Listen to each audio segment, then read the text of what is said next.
ፋኖቹ በጎጃም ቀጠና በጃዊ ልዩ ስሙ ኩምቡር በየቦቅላ በቁይ በደብረ ወርቅ በደጀን ጉቢያ በአዋበርና በተለያዩ ቦታዎች በርካታ ተጋድሎዎችን እያደረጉ መሆናቸው ተሰማ።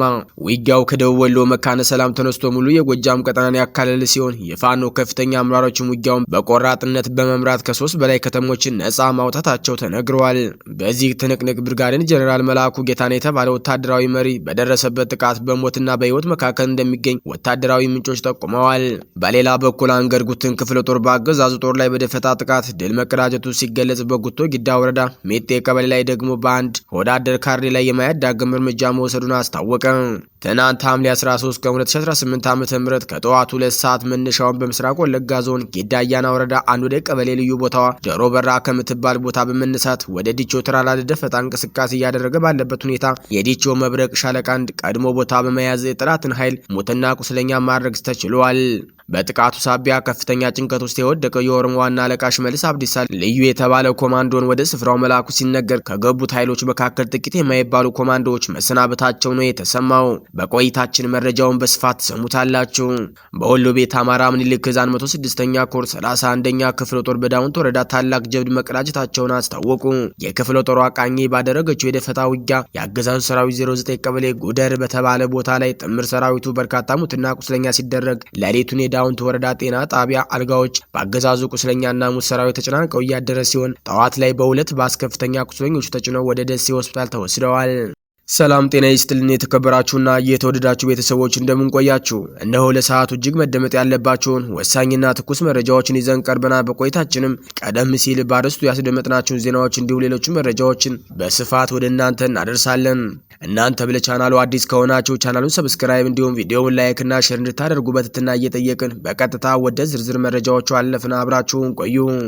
ጎጃም ቀጠና በበርካታ አካባቢዎች የተከፈተው ውጊያ አሁንም ተባብሶ እንደቀጠለ ሲሆን አይበገሬው 64ኛ ክፍለ ጦር በምስራቅ አፍሪካ የውሃ ማማ ቀጠና የምትገኘው ዋበር ከተማ ላይ ከፍተኛ ተጋድሎ በማድረግ ድል ማስመዝገቡን አስታውቋል።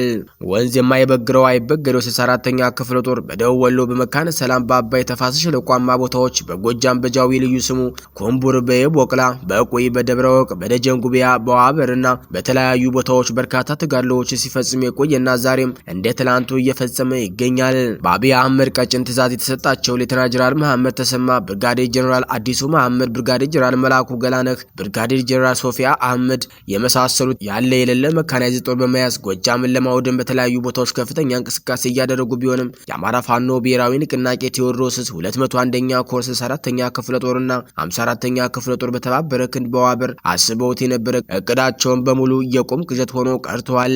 በአብይ አህመድ ትዕዛዝ የተሰጣቸው ጀነራሎችና ኮሎኔሎች ጎጃምን ለማውደም በርካታ መድፎችን ዙ 23 ቢኤም ሞርተር፣ በቁጥር መግለጽ የማንችላቸው ድሽቃዎች፣ ብሬኖችንና ስናይፐሮችን የመሳሰሉ ከባባድ መሳሪያዎችን በመያዝ የምስራቅ አፍሪካ የውሃ ማማ የሆነውን ጮቄ ተራራን ለመያዝ ከደጓ ጽዮን ወደ ዋበር ጮቄ ተራራማ ደጋማ ቦታዎችን የተንቀሳቀሰ ቢሆንም ይህንን መረጃ ቀድሞ የደረሳቸው የደጃዝማች በላይ ዘለቀ ልጅ 64ኛ ክፍለ ጦር ከ54ኛ ክፍለ ጦር ጋር በመቀናጀት የጮቄው ደጋማ ክፍል የሆነችን ዋበር ከተማን ሐምሌ 12 ቀን 2018 ዓ.ም ለአገዛዙ ሳያስደፍሩ ውለዋል።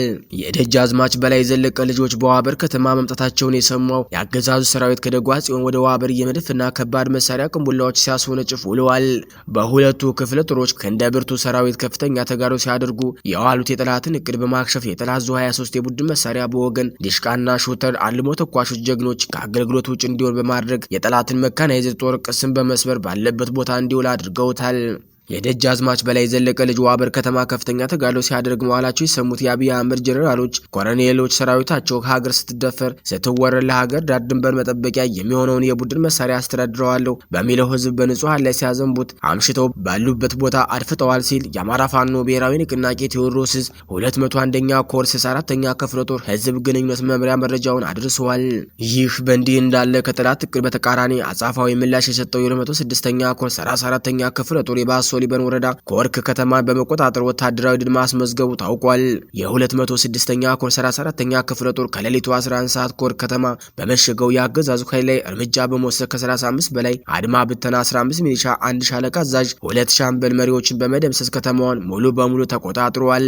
በፈጣን ማጥቃት የጠላትን ምሽግ የሰበረው 34ኛ ክፍለ ጦር 5 ክላሽ ጥይት፣ ወታደራዊ ቦርሳና ልዩ ልዩ ቁሳቁስ የማረከ ሲሆን ከየጁቤ ከተማ ተነስቶ ድጋፍ ለመስጠት በ2 ኤፌሳር መኪና ተጭኖ በተንቀሳቀሰ በሚንቀሳቀሰው የመከላከያ ኃይል ላይ በተደረገ ተጨማሪ ጥቃት ሻምበል አዛዡን ጨምሮ በርካታ የሰራዊት አባላት ሲደመሰሱ ተሽከርካሪውም ከጥቅም ውጭ ሲደረግ የጁቤ ሆስፒታልም በቁስለኞች ተሞልቶ መደበኛ አገልግሎት አቁሟል ሲሉ ምንጮች ገልጸዋል። በተመሳሳይ 24ኛ ክፍለ ጦር ስናን አባጅሜ ሻለቃ ከደጋ ሰኝን ደብረ ማርቆስና ረቡ ገበያ ተሰባስበው መካናይዝድ ድጋፍ ካለው የጠላት ኃይል ጋር ትንቅንቅ እያደረገ ሲሆን በጠላት ላይ ከፍተኛ ጉዳት ደርሷል። ውጊያው እጅ በእጅ እንደቀጠለ ነው ሲሉ የአማራ ፋኖ ብሔራዊ ንቅናቄ ቴዎድሮስ 206ኛ ኮር ህዝብ ግንኙነት መምሪያ አስታውቋል። አንገርጉትን ክፍለ ጦር በአገዛዙ ጦር ላይ በደፈጣ ጥቃት ድል መቀዳጀቱ ሲገለጽ፣ በጉቶ ጊዳ ወረዳ ሜጤ ቀበሌ ላይ ደግሞ በአንድ ወዳደር ካድሬ ላይ የማያዳግም እርምጃ መውሰዱን አስታውቋል። የአማራ ፋኖ ብሔራዊ ንቅናቄ ወለጋ ቢዛሞ አንሻ ሰይድ ዕዝ አንገርጉትን ክፍለ ጦር አካል የሆነችው የዴቾ መብረቅ ሻለቃ በጠላት ኃይል ላይ አንጸባራቂ ድል ተቀዳጅቷል። ሐምሌ 13 ቀን 2018 ዓ.ም ከጠዋቱ 2 ሰዓት መነሻውን በምስራቅ ወለጋ ዞን ጊዳያና ወረዳ አንዶዴ ቀበሌ ልዩ ቦታዋ ዶሮ በራ ከምትባል ቦታ በመነሳት ወደ ዲቾ ተራራ ለደፈጣ እንቅስቃሴ እያደረገ ባለበት ሁኔታ የዲቾ መብረቅ ሻለቃ አንድ ቀድሞ ቦታውን በመያዝ የጠላትን ኃይል ሙትና ቁስለኛ ማድረግ ችለዋል። በጠላት ላይ የደረሰበት ጉዳት 2 የመከላከያ ኃይል ተበታትነው ግራ አውጭኝ ብለው ሲሮጡ እጅ ከፍንጅ ከነሙሉ ትጥቃቸው ሲያዙ የደረሰበትን ሞት መቋቋም ሲያቅተው ቁስለኛውን ይዞ ወደ ኋላ እንዲመለስ ተገዷል። በሌላኛው ጌጤ ግርማ መብረቅ ክፍለ ጦር የኦፕሬሽን ስራ በመስራት የጠላትን የመረጃ መረብ በመበጣጠስ ላይ መሆኑን የገለጸው ክፍለ ጦሩ በምስራቅ ወለጋ ጉቶ ጊዳ ወረዳ ሜጤ ቀበሌ ላይ ያገዛዙ መረጃ የነበረ ተከፋይን ዘመን ወርቁ በሚባል ባንዳ ላይ እርምጃ መውሰዱን አስታውቋል። ግለሰቡ በተደጋጋሚ በክፍለ ጦሩ ማስጠንቀቂያና ምክር ቢሰጠውን ባለመስማቱ በብሶት ሻለቃ የቅኝት ቡድን አማካኝነት ዘልቆ በመግባት እስከ ወዳኛው ሊሰናበት እንደቻለ የክፍለ ጦሩ ሪፖርት ከግንባር በላከው መረጃ መላክቷል። በተጨማሪም ያገዛዙ ተላላኪ ተከፋይ ካድሬ ላይ እንዲህ አይነት የማያዳግም እርምጃ ተጠናክረው ስለሚቀጥሉ ሌሎች ተላላኪዎች ከዘመን ወርቁና ከጌታቸው መንግስቱ ተማሩ ሲሉ በአማራ ፋኖ ብሔራዊ ንቅናቄ ወለጋ ቢዛሞ አንሻ ሰይድ ዕዝ ህዝብ ግንኙነት መምሪያ አስታውቋል። በወሎ ቤተ አማራ ምኒልክ ዕዝ 106ኛ ኮር 31ኛ ክፍለ ጦር በዳውንት ወረዳ ታላቅ ጀብዱ መቀዳጀታቸውን አስታወቁ። ይህ ክፍለ ጦሩ አቃኝ ባደረገችው የደፈጣ ውጊያ ያገዛዙን ሰራዊት 09 ቀበሌ ጉደር በተባለ ቦታ ላይ ጥምር ሰራዊቱ በርካታ ሙትና ቁስለኛ ሲደረግ ሌሊቱን የዳውንት ወረዳ ጤና ጣቢያ አልጋዎች በአገዛዙ ቁስለኛ ሙትና ሰራዊት ተጨናንቀው ያደረ ሲሆን ጠዋት ላይ በሁለት ባስ ከፍተኛ ቁስለኞቹ ተጭነው ወደ ደሴ ሆስፒታል ተወስደዋል። የአማራን ህዝብ ሊጨፈጭ ወደ አማራ ክልል በባዕድን ፊት አውራሪነት የገባው ያገዛዙ ጥምር ሰራዊት በ31ኛ ክፍለ ጦር አናብስት ፋኖዎች ወደ ሲወት ተሸኝተዋል። በመጨረሻም የጓዶቻቸው አስክሬን ለማውጣት ሲሳቡ የነበሩ የጠላት ሰራዊት ባልሞ ተኳሽ ፋኖዎች ቅንድባቸውን ተወለሙ ተደርገዋል ሲል መረጃውን የ106ኛ ኮር ሚዲያና ኮሙኒኬሽን መምሪያ አድርሰዋል። በሌላ በኩል የአማራ ፋኖ ብሔራዊ ንቅናቄ ወሎ ቤተ አማራ ምኒልክ ዕዝ 102ኛ ኮር የህግና ስነ ስርዓት ሰልጣኞችን በደማቅ ሁኔታ አስመረቀ። ሐምሌ 12 2018 ዓ.ም የ102ኛ ኮር አመራር በተገኘበት ለተከታታይ 2 ወር በወንጀልና በፍትህ ብሔር ህግ የሰለጠኑ የህግና ስርዓት ባለሙያዎችን ለመጀመሪያ ጊዜ በብቃት አስመረቀ። የ102ኛ ኮር ከዚህ በፊት በሁሉም ክፍለ ጦሮች ብቁ የሆኑ የህግና ስነ ስርዓት ባለሙያዎች በመመደብ በሰራዊቱና በህዝቦች ያለውን የፍትህ ጥያቄዎችን በመፍታትና የጀርባ አጥንት በመሆን ተስፋ የተጣለበት መሆኑ ይታወቃል። በአገዛዙ የብልጽግና ካድሬዎች አማካኝነት የአማራን ህዝብ የህግና ስነ ስርዓት አገልግሎት እንዳያገኝ በማድረግ የተለያየ የፖለቲካ ስያሜ በመስጠትና የዓለም አቀፍ መርህ በመጣስ ህግና ስነ ስርዓት ለፖለቲካ ፍጆታ በማዋል በተለያዩ አካባቢዎች የፍትህ እጦት እንዲፈጠር ተደርጓል። በመሆኑም የ102ኛ ኮር የህግና ስነ ስርዓት አገልግሎት ከወታደራዊ ግዳጅ ጎን ለጎን በተቆጣጠራቸው አካባቢዎች ከሰራዊታችን አልፎ ለአማራ ህዝብ የፍትህ አገልግሎት አቅም በፈቀደ መልኩ እየሰጠ ይገኛል ሲል የ102ኛ ኮር የህግ መምሪያ ኃላፊ አርበኛ አበበ በላይ ገልጸዋል።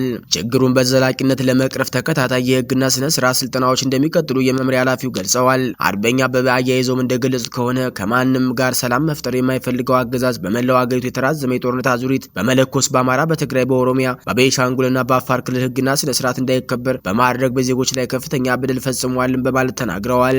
በመጨረሻም የ102ኛ ኮር የህግና ስነ ስርዓት ሰልጣኞች በታማኝነትና በልበ ሙሉነት በየትኛውም አስቸጋሪ የጊዜና የቦታ ሁኔታ ቢሆንም ከራሳችን በፊት ለወጣንለት ዓላማና የሙያ መስክ ቅድሚያ እንሰጣለን ሲሉ የዕለቱ ተመራቂዎች ቃለ ምህላ ፈጽመዋል።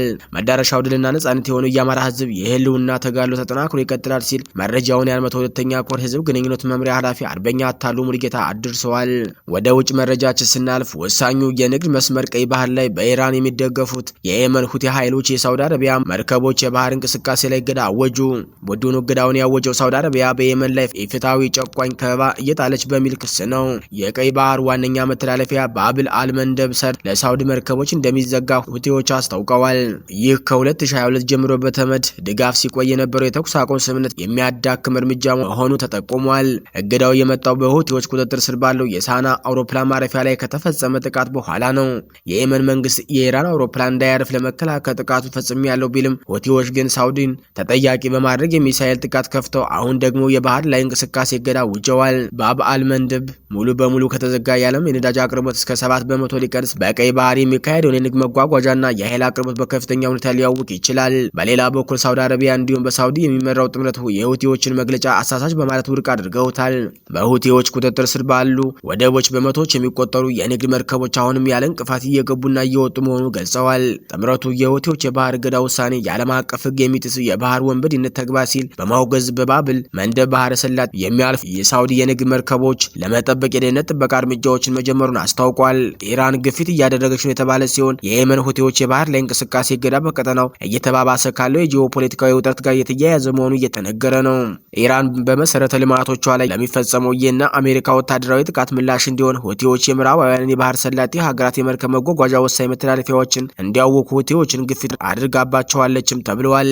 የተከበራችሁ አድማጭ ተመልካቾቻችን የዕለቱ አበይት ዜናዎች እስካሁኖቹ ነበሩ። በሌላ የዜና ሰዓት እስከምንገናኝ ጤና ይስጥልኝ።